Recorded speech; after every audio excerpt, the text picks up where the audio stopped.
함께 은혜 받을 하나님의 말씀은 신명기 8장의 말씀입니다. 신명기 8장 1절에서 4절의 말씀. 내가 오늘 명하는 모든 명령을 너희는 지켜 행하라. 그리하면 너희가 살고 번성하고 여호와께서 너희 조상들에게 맹세하신 땅에 들어가서 그것을 차지하리라. 내 하나님 여호와께서 이 40년 동안에 내게 광야 길을 걷게 하신 것을 기억하라. 이는 너를 낮추시며 너를 시험하사 내 마음이 어떠한지 그 명령을 지키는지 지키지 않는지 알려 하려 하심이라. 너를 낮추시며 너를 줄이게 하시며 또 너도 알지 못하며 내 조상들도 알지 못하던 만나를 내게 먹이신 것은 사람이 떡으로만 사는 것이 아니요 여호와의 입에서 나오는 모든 말씀으로 사는 줄을 네가 알게 하려 하심이니라. 이 40년 동안에 내 의복이 헤어지지 아니하였고 내 발이 부르트지 아니하였느니라. 아멘.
아멘.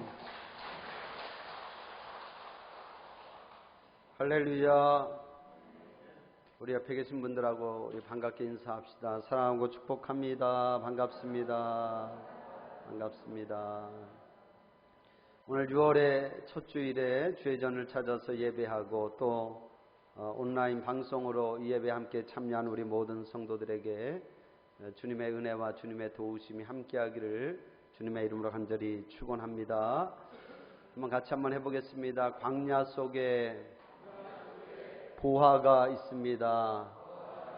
할렐루야. 오늘은 이런 제목으로 함께 말씀의 은혜를 나누려고 합니다. 우린 흔히 성경에서의 광야를 이 세상의 우리의 삶에 그렇게 비교합니다. 사실은 우리는 광야, 사막을 경험할 일이 거의 없습니다. 그래서 이 광야라고 하는 것이 사실은 우리에게 피부로 그렇게 잘 와닿지가 않습니다. 그냥 막연하게 알 뿐이죠. 근데 막상 가보면 다릅니다. 저도 10수년 전에 이스라엘 성지 순례를 하면서 이스라엘 백성들이 걸어갔던 그 출애굽 경로를 지나가 본 적이 있습니다. 그때 광야를 가보고 나서 제가 성경을 보는 눈이 달라졌고 또 이스라엘 백성들을 생각하는 그 마음이 조금은 달라졌습니다. 광야는 우리가 생각하는 그 이상으로 훨씬 더 살기가 척박한 그런 땅입니다. 근데 지나가 보는 것하고 또 그 광야에서 사는 것하고는 또 다른 문제이겠죠. 우리에게는 광야가 그저 낯선 곳이고 평생에 여행 삼아 한번 가볼까 말까 하는 그런 곳이지만 이스라엘 백성들에게 광야는 그들의 삶의 자리였습니다. 너무나 고통스러운 삶의 자리였습니다. 특별히 출애굽한 이스라엘 백성들은 그 광야에서 40년을 지내야 했죠. 지금보다도 훨씬 더 그 환경은 열악하고 훨씬 더 살기가 어려웠던 그런 시대였습니다. 낮에는 뜨거운 햇볕과 밤에는 추위와 싸워야 했고 또 마실 물과 먹을 양식이 없어서 하루가 쉽지 않은 그런 생활이었고 또 그리고 곳곳에 지나는 곳마다 사나운 맹수나 또 독을 가진 뱀이나 정갈들이 항상 도사리고 있는 그런 곳이 광야였습니다. 이스라엘 백성들의 이 광야 생활을 기록한 성경이 출애굽기, 민수기, 신명기인데 이 배경을 색깔로 한번 이렇게 표현해 본다면 아마 진한 갈색, 암갈색이 아닐까 하는 그런 생각을 해봅니다. 그렇습니다, 여러분. 이스라엘의 광야는 우리가 생각하는 그냥 모래 언덕이 있는 그런 사막이 아닙니다. 황량하고 거칠고 삭막한 땅입니다. 가도 끝은 없고 생명이라고는 찾아볼 수 없는 곳, 그런 잿빛의 광야입니다. 저들은 이런 암갈색의 광야를 통과하여 푸른색이 도는 가나안으로 들어갔죠. 여러분, 푸른색은 생명을 상징합니다. 지금이 계절적으로 실록이 충만한 그런 계절이지 않습니까? 우리 뒷산인 가연산만 가도 푸른색이 주는 기쁨이 있고 또 생명이 있습니다. 가나안이 그런 생명의 땅이라면 광야는 암갈색의 땅입니다. 죽음의 땅입니다. 말씀드린 것처럼 그런 죽음의 광야에서 저들은 40년의 세월을 보내야 했습니다. 여러분, 40년은 결코 짧은 시간이 아닙니다. 우리 인생의 거의 절반인데 그 긴 시간을 이스라엘 백성들은 사람이 생존하기 어려운 땅에서 지내야 했습니다. 우리 인생을 이런 광야에 비유한다고 하는 것은 결국 우리 인생에도 이런 시련의 시간이 있다는 것 아니겠습니까? 사방이 온통 암갈색으로 보이는 그런 때가 있습니다. 생각한 대로 일은 잘 풀리지 않고 무슨 일을 해도 하는 일마다 꼬이고 또 전혀 생각지 못한 그런 어떤 아픔과 슬픔과 고난을 겪기도 합니다. 그것 때문에 괴로워하기도 하고 하나님을 원망하고 때로는 하나님에 대한 믿음이 흔들릴 때가 있습니다. 그게 우리 인생에서 경험하는 암갈색의 광야입니다.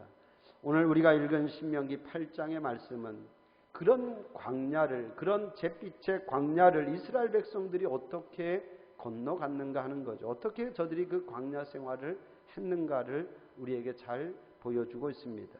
그렇습니다. 저들은 그 광야에서 하나님을 만났습니다. 할렐루야. 그 고난의 광야, 잿빛의 광야에서 저들은 하나님의 은혜를 경험하였습니다. 낮에 뜨거운 햇볕과 밤에 추위로 고생할 때에 하나님은 저들을 구름기둥과 불기둥으로 인도해 주셨습니다. 때로는 마실 물이 없어서 괴로워할 때에 저들은 쓴물을 단물로 바꾸어 주시고 또 바위에서 물을 내시는 하나님을 경험하였습니다. 그리고 때로는 수많은 대적과 싸울 때에 하나님이 우리 편이 되어 주셔서 도우시는, 승리하시는 하나님을 저들은 만나기도 했습니다. 이런 하나님의 도움과 은혜가 있었기 때문에 그 시련의 광야를, 잿빛의 광야를 저들이 넉넉하게 통과한 줄로 믿습니다. 오늘 본문 4절 말씀에 보면 성경은 그렇게 우리에게 저들이 경험한 하나님의 은혜에 대해서 우리에게 그렇게 표현하고 있습니다. 이 40년 동안에 너의 의복이 헤어지지 아니하였고 너의 발이 부르트지 아니하였느니라. 할렐루야. 그럼 40년 동안 저들이 입었던 그 의복이 헤어지지 아니하였고 저들의 발이 그 사막을 광야를 걸어가면서도 발이 부르트지 아니하였다. 하나님께서 그토록 그처럼 저들을 지켜주시고 보호해 주셨다라고 하는 그러한 말씀입니다. 그렇습니다. 여러분, 이스라엘 백성들에게 광야는 꼭 저주스럽고 고통스러운 시간만은 아니었습니다. 오히려 저들에게 그 광야의 삶은 하나님의 은혜와 하나님의 인도하심을 경험하는 보화와 같은 그런 시간이 된 줄로 믿습니다. 저는 오늘 이 말씀이 광야와 같은 삶을 사는 우리에게 큰 위로가 되고 또 힘이 되는 그런 말씀이 되기를 원합니다.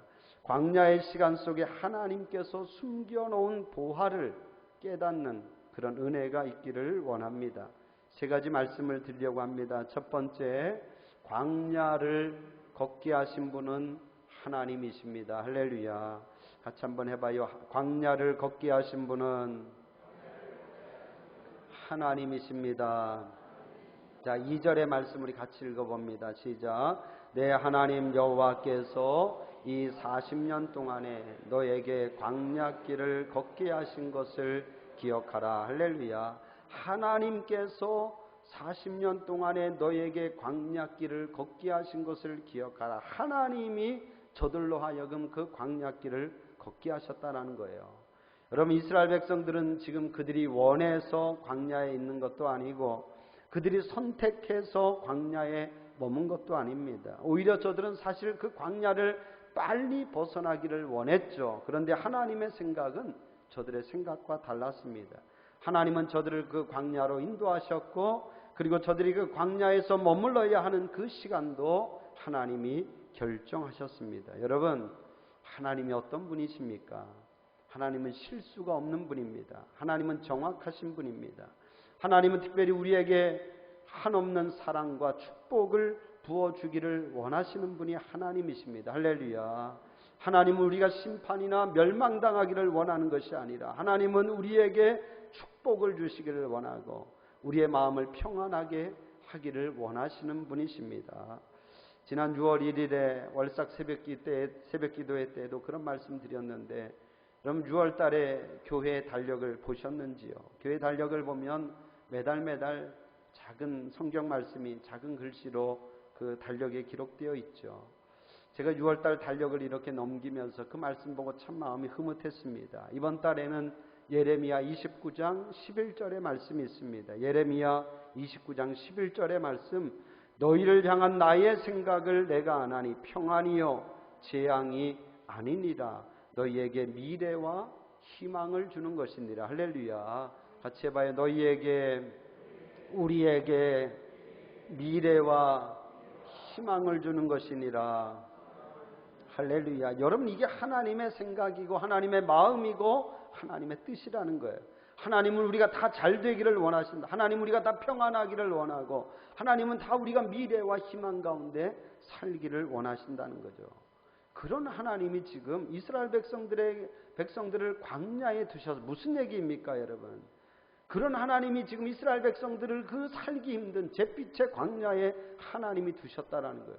그것은 하나님께서 저들을 괴롭게 하기 위함이 아니고 저들을 힘들게 하기 위함이 아니라 하나님께서는 그들을 그 광야로 인도하신 데에는 하나님의 선하신 계획하심이 있었다라고 하는 사실입니다. 할렐루야.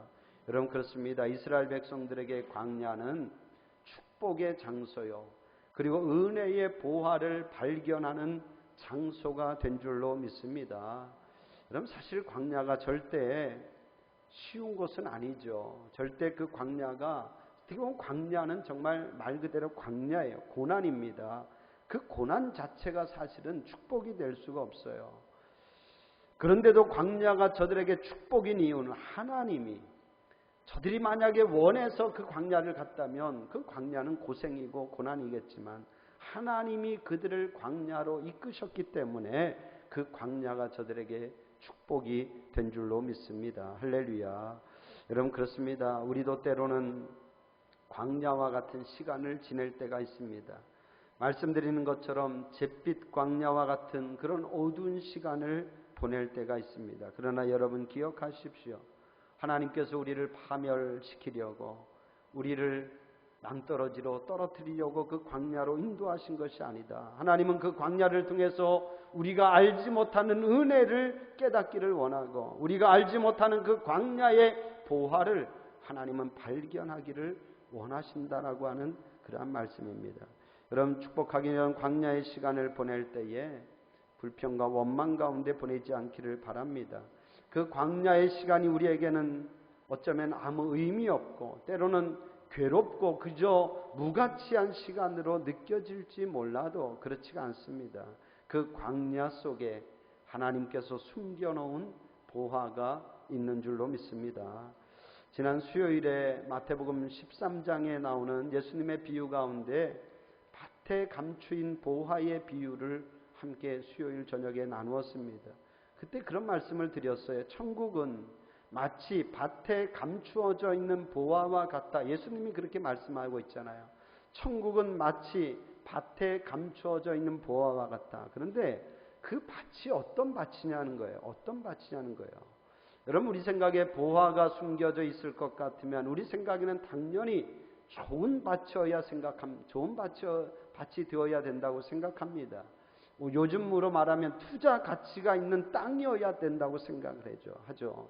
그런데 예수님이 말씀하시는 그 밭은 정작 그렇게 좋은 밭이 아닙니다. 목사님 그것을 어떻게 합니까? 그런 거죠. 만약 그 밭이 정말 좋은 밭이고 요즘식으로 투자 가치가 있는 땅이라면 아마도 그 사람은 처음부터 그 밭을 샀겠죠. 그 비유에 보면 그 사람은 밭을 살 수 있는 능력이 없었던 것이 아닙니다. 그런데도 그가 그 밭을 사지 않았던 것은 무슨 얘기냐? 그 밭은 처음에는 그럴 만한 가치가 있는 밭으로 보여지지 않았기 때문이죠. 오늘 말씀으로 하면 그 밭은 어쩌면 광야와 같은 밭이었는지도 모릅니다. 별로 가치가 보이지 않고 소유하고 싶지 않은 그런 광야와 같은 밭이었죠. 그런데 중요한 것은 그 안에 뭐가 있다? 보화가 숨겨져 있었다. 할렐루야. 그 안에 보화가. 여러분 천국은 그런 곳에 숨겨져 있다라고 하는 그런 말씀입니다. 여러분 우리 인생이 그렇습니다. 우리 생각으로는 광야 같습니다. 아무 의미 없어요.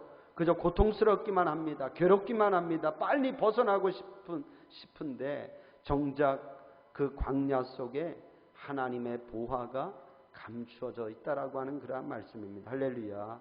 여러분 보화는 어디에 있을까요? 애굽의 보화가 있을까요? 여러분 풍요롭고 넉넉한 소돔과 고모라 땅의 보화가 있을까요? 그렇지 않습니다. 보화는 광야 속에 있습니다. 할렐루야. 같이 한번 해봐요. 광야 속에 하나님의 보화가 있습니다. 할렐루야. 두 번째입니다. 광야는 우리를 겸손하게 합니다. 오늘 본문 2절의 말씀 다시 한번 같이 읽어보죠. 2절의 말씀.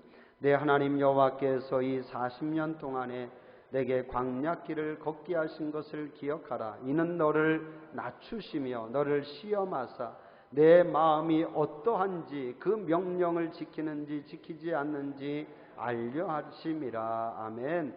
너를 낮추시며 3절에도 보면 너를 낮추시며. 그렇습니다 여러분.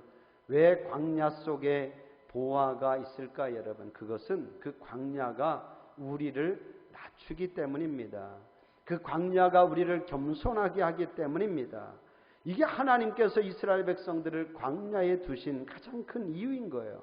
여러분, 광야에서는 절대로 교만할 수가 없습니다. 광야에서는 겸손해야 돼요. 교만할 수가 없어. 내 맘대로, 내 멋대로, 내 소견대로 행할 수 없는 곳이 광야입니다. 여러분, 우리가 방송에서 이런 세계 여행하는 그런 프로그램 가끔 보면 사막을 탐방하는 그런 여행 프로그램을 우리가 종종 봅니다. 근데 그 사막을 여행할 때는요, 반드시 가이드가 있어야 됩니다. 혼자서는 그 사막을 절대로 들어갈 수가 없어요. 그만큼 그 사막이 위험하기 때문인 거죠.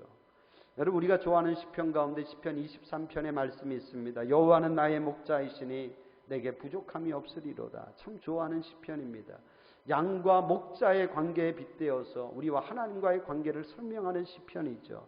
아주 아름답고 목가적으로 느껴지는 그런 시편인데, 정작 그 시편의 배경은 광야라고 하는 사실이에요. 사망의 음침한 골짜기가 있고 사나운 짐승이 도사리고 있는 그런 광야입니다. 여러분, 광야에서는 반드시 목자가 필요합니다. 양들은 목자 없이 다닐 수가 없어요. 목자 없이 다니다가는 언제 낭떠러지로 굴러떨어질지 모릅니다. 언제 사망의 음침한 골짜기에 빠질지 모릅니다. 언제 사나운 짐승의 먹이가 될지 모릅니다. 그게 광야입니다. 그래서 광야에서는 반드시 목자가 있어야 되는 거예요. 목자의 인도를 받아야 되는 것입니다. 여러분, 우리 인생이 그와 같은 줄로 믿습니다. 겸손해야 됩니다. 늘 스스로 낮추어야 될 줄로 믿습니다. 목자의 인도를 받아야 됩니다. 나는 내가 알아서 할 거야, 내가 알아서 살 거야, 내가 내 의지로 살 거야, 내 소견대로 살 거야, 이렇게 해서는 안 된다는 거죠. 여러분, 광야 같은 인생을 사는 우리에게 가장 필요한 것은 스스로를 낮추는 일입니다. 그게 하나님이 우리를 광야로 이끄시는 이유인 거죠. 여러분, 그렇습니다. 교만한 사람은 어떻게 해볼 도리가 없어요. 하나님도 교만한 사람은 어떤 가르칠 수 있는, 교만한 사람을 변화시킬 수 있는 방법이 하나님도 없습니다. 그렇기 때문에 하나님은 때로는 광야와 같은 거친 시간을 우리에게 주셔서 우리를 겸손하게 하는 줄로 믿습니다. 여러분, 바울에게도 광야와 같은 시간이 있었습니다. 그는 육체의 가시 때문에 힘들어했던 그런 시간이 있었죠. 그런데 바울이 나중에는 깨달았어요. 하나님이 나에게 육체의 가시를 주신 것이 무엇 때문이다? 나를 낮추기 위함이다. 할렐루야. 나를 쳐서 자만하지 않게 하려 하심이라. 할렐루야. 나를 쳐서 자만하지 않게 하려 하심이라. 여러분, 그 육체의 가시가 바울에게 오히려 하나님의 능력이 되었고 하나님의 축복이 된 줄로 믿습니다. 그 육체의 가시로 인해 처음에는 괴로워하고 힘들어했지만 그 육체의 가시로 인해 그는 하나님의 뜻을 깨닫고 하나님의 능력을 그가 경험한 줄로 믿습니다. 그 연약한 데에서 그가 그리스도의 능력을 경험하고 자랑하고 기뻐하게 된 줄로 믿습니다. 여러분, 그렇습니다. 우리는 모든 일이 다 잘 되기를 원하고 건강하길 원하고 형통하길 원하지만, 그러나 하나님은 때로는 우리를 아주 약하게 만듭니다. 우리에게 성공을 주는 것이 아니라 실패를 주죠. 우리에게 건강 대신에 질병을 주십니다. 우리에게 남모를 아픔을 가져다 주기도 합니다. 그러나 여러분, 그 속에 하나님의 보화가 담겨 있음을 믿을 수 있기를 바랍니다. 그 광야를 통해서 우리가 겸손해지고 또 우리가 주님의 은혜를 알게 되고 또 우리가 주님의 축복을 경험한다면 그것이야말로 하나님이 우리에게 주시는 축복인 줄로 믿습니다. 여러분, 보십시오. 이스라엘 백성들이 언제 믿음이 생겼습니까? 저들이 애굽에서 하나님이 그 엄청난 이적을 행할 때 저들이 믿음이 생겼습니까? 저들이 홍해가 갈라지는 그 엄청난 이적을 보면서 저들에게 믿음이 생겼습니다. 그때 믿음이 생긴 것이 아니라 광야 같은 길을 걸어가면서 저들에게 믿음이 생긴 줄로 믿습니다. 여러분, 모세도 보면 그래요. 모세가 그가 애굽의 왕자로 있을 때에는, 그가 애굽의 궁궐에 있을 때는 얼마나 그가 기세등등했겠습니까? 교만했고 혈기도 가득했습니다. 그런데 그가 미디안 광야 40년의 생활을 하면서 그는 철저히 낮아졌죠. 그 광야에서 말도 못하는 양들과 함께 지내면서 그 외로움 속에서 그는 겸손을 배웠고 온유함을 배웠습니다. 그게 모세에게는 축복이었다는 거예요. 애굽의 궁궐에서의 생활이 축복이 아니라 광야, 미디안 광야에서의 생활이 모세에게 축복이었다는 거죠. 하나님께서 이스라엘 백성들을 광야에 두신 이유가 바로 그거예요. 겸손하라. 겸손함입니다. 그 하나님이 오늘 우리도 광야로 인도하십니다. 이 광야에서 우리가 스스로를 낮추기를 원하고 겸손하기를 원하시는 줄로 믿습니다. 여러분들 겸손하게 주님의 은혜를 구하고 주님의 지혜를 사모할 수 있는 우리 사랑하는 성도들이 될 수 있기를 주님의 이름으로 간절히 축원합니다. 마지막 세 번째, 광야는 오직 하나님만 바라보게 합니다. 같이 한번 해봐요. 광야는 오직 하나님만 바라보게 합니다. 자, 3절입니다. 같이 읽습니다. 시작. 너를 낮추시며 너를 줄이게 하시며 또 너도 알지 못하며 내 조상들도 알지 못하던 만나를 너에게 먹이신 것은 사람이 떡으로만 사는 것이 아니요 여호와의 입에서 나오는 모든 말씀으로 사는 줄을 네가 알게 하려 하심이니라. 할렐루야. 여러분, 그렇습니다. 왜 광야 속에 보화가 있을까요? 그것은 그 광야는 오직 하나님만 바라봐야 하기 때문입니다. 여러분, 광야에서 이스라엘 백성들이 할 수 있는 건 아무것도 없어요. 오직 하나님만 바라보는 거예요. 말씀드린 것처럼 광야는 먹을 것이 없으면 마실 것이 없어요. 뜨겁습니다. 밤에는 춥습니다. 저들이 할 수 있는 것 아무것도 없습니다. 그들이 그 광야에서 무슨 농사를 지어서 양식을 구할 수 있는 것도 아니고 목축업을 해서 고기와 우유를 얻을 수 있는 것도 아니고 저들은 그저 하늘만 바라보는 거예요. 하나님께서 하늘에서 내리시는 양식으로만이 살 수 있었다라고 하는 그런 말씀이죠. 여러분 보십시오. 저들이 풍족한 애굽에서는 하나님 바라보지 않았어요. 풍족한 애굽에서는 하나님 바라볼 필요가 전혀 없었죠. 그러나 메마른 광야에서는 오직 하나님만 바라보고 살아야 했던 것입니다.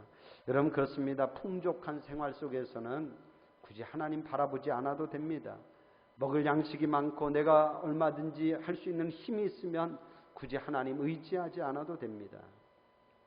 여러분 천수답이라고 하는 것 아시죠? 천수답. 우리 어른들은 아실 텐데 천수답은 말 그대로 하늘의 비를 의지해서만 농사 지을 수 있는 논을 천수답이라 그러잖아요. 요즘은 농촌에도 이런 수로 시설이나 관정 시설이 참 잘 되어 있어요. 제가 전에 살던 예산도 보면 그 가까운 곳에 예당 저수지가 있어서요. 거기서부터 각 마을로 다 이렇게 수로가 연결이 되어 있어요. 그래서 그 수로의 물을 다 농사 짓는 사람들이 다 공급받아서 어지간한 가뭄에도 걱정 없이 다 농사를 지었습니다. 근데 옛날은 생각해 보면 농사 지을 때 물이 얼마나 필요했습니까? 그래서 특히 옛날에는 대부분이 천수답 논들이 많았잖아요. 천수답 농사를 지었던 분들은 비가 오지 않으면 방법이 없는 거예요. 농사를 지을 수 있는 방법이 없어요. 그래 하늘만 쳐다보는 거죠. 하나님이 도와주지 않으면 농사 지을 수 있는 방법이 없었다는 거예요. 여러분 광야는 그런 곳입니다. 천수답과 같은 곳입니다. 사람을 의지할 곳도 없고 사람을 의지할 수도 없고 주위 어떤 환경이나 기술을 의지할 수도 없습니다. 오로지 하나님만 바라봐야 했습니다. 하나님이 비를 주셔야만 살 수 있었고 하나님이 이슬을 주셔야만 살 수 있었고 하나님이 양식을 주셔야만 살 수 있었던 것이 광야. 하나님이 그것을 그런 의도를 가지고 저들을 광야로 인도하셨다라고 하는 그런 말씀이죠. 여러분 지금 여러분의 삶이 혹시 광야라고 그렇게 느껴지십니까? 여러분 하나님을 바라보고 하나님을 의지하고 하나님께 기도할 수 있기를 주님의 이름으로 축복합니다. 세상의 문이 다 닫혔어도 하늘의 문은 항상 열려 있습니다. 여러분 하늘의 문은 항상 열려 있어요. 하나님은 반드시 하나님의 자녀들의 기도와 간구에 귀를 기울이고 계시는 줄로 믿습니다. 하나님을 바라보십시오. 광야의 시간 속에 우리가 할 수 있는 것은 오직 하나님을 바라보는 일입니다. 저도 제 목회를 돌아보면 그런 광야와 같은 시간이 있었습니다. 정말 의지할 사람은 없고 누군가에게 도움을 청할 사람도 없습니다. 그렇다고 만나서 같이 수다 떨 만한 동료도 있는 것이 아니었습니다. 사람들을 만나기보다 홀로 하나님 앞에서 기도해야 했던 그런 시간이 있습니다. 지금 와서 생각해 보면 그 시간이 내게는 보화와 같은 시간이었구나. 할렐루야. 진짜입니다. 넉넉하고 풍요롭고 기쁘고 막 즐거울 때, 정말 환하게 웃을 때, 내가 뭐든지 다 할 수 있는 그런 때, 그때가 보아와 같은 시간이 아니라 정말 외롭고 힘들고 그래서 기도할 수밖에 없었던 그 시간이 제게는 보아와 같은 그런 시간이었습니다. 사랑하는 성도 여러분, 광야의 시간이 우리의 삶 속에 보아와 같은 시간인 줄로 믿습니다. 할렐루야. 여러분, 그 시간을 잘 견딜 수 있기를 바랍니다. 사람을 의지하지 말고 세상에 휩쓸리지 말고 오직 하나님만 바라보면서 하나님께 기도하며 그 시간을 견딜 수 있기를 주님의 이름으로 축원합니다. 여러분, 이 광야는 우리가 다 거쳐가는 곳입니다. 영원히 머무르는 곳이 아니에요. 우리의 목표는 젖과 꿀이 흐르는 가나안입니다. 천국입니다. 여러분, 천국은 어떤 곳일까요? 오늘 읽은 신명기 8장 7절에서 10절 말씀해 보면 여러분 한번 보십시오. 눈으로 보세요. 천국은 어떤 곳이냐? 이 가나안 땅을 소개하면서 이 모습 속에 우리가 천국을 발견할 수 있어요. 내 하나님 여호와께서 너를 아름다운 땅에 이르게 하시나니 그곳은 골짜기든지 산지든지 시내와 분청과 샘이 흐르고 밀과 보리의 소산지요 포도와 무화과와 석류와 감람나무와 꿀의 소산지라. 네가 먹을 것에 모자람이 없고 네게 아무 부족함도 없는 땅이며 그 땅의 돌은 철이요 산에서는 동을 갤 것이라. 네가 먹어서 배부르고 내 하나님 여호와께서 옥토를 내게 주셨으므로 말미암아 하나님을 찬송하리로다. 아멘. 할렐루야.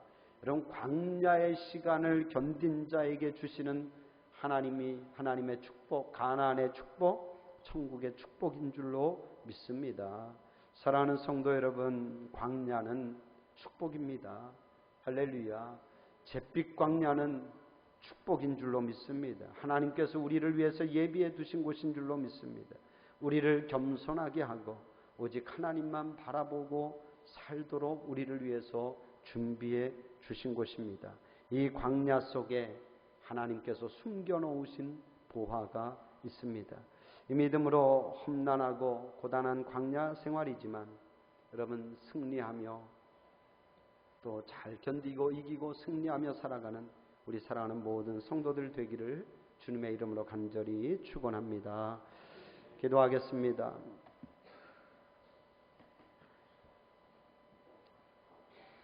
하나님,